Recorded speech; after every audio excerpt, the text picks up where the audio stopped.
ભાવનગર જિલ્લાના મહુવા પંથક દેશભક્તિના રંગે રંગાયું। 2 આર્મી જવાનો ટ્રેનિંગ પૂર્ણ કરી વતન આવતા ભવ્યાતિભવ્ય સ્વાગત સામૈયા સન્માનિત કરાયા।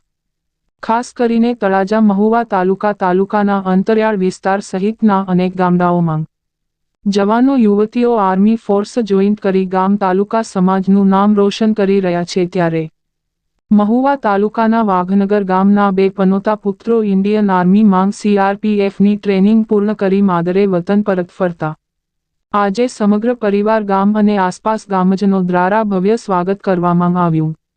આર્મી જવાનો સૌ પ્રથમ માતાજીના મંદિર અને ધાર્મિક મંદિરો પર પૂજા અર્ચના કરી હતી।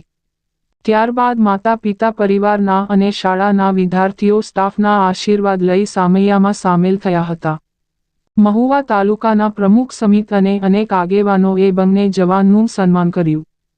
સરવૈયા સુરેશભાઈ અને સોલંકી જગદીશભાઈ બંનેના માતા પિતા ગરીબ મજૂરી કામ કરી પોતાના હાલસોયા પુત્રોને દેશભક્તિના પાઠ ભણાવી પોતાના લાડલાઓને દેશ સેવા માટે અર્પણ કર્યા છે અને પોતાના લાડલાઓને આર્મી યુનિફોર્મ માંગ જોઈ પરિવાર ભાવુક થયો હતો।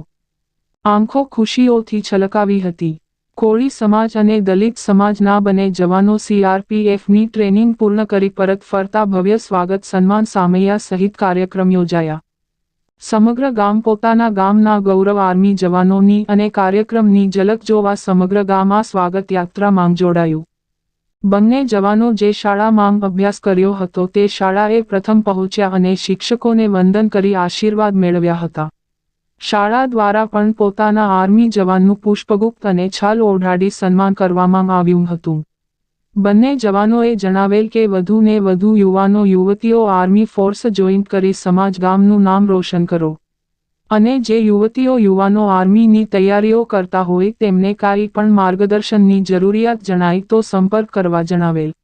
રિપોર્ટ ઇસ્માઇલભાઈ કે પઠાણ સાથે કમલેશ ઢાપા।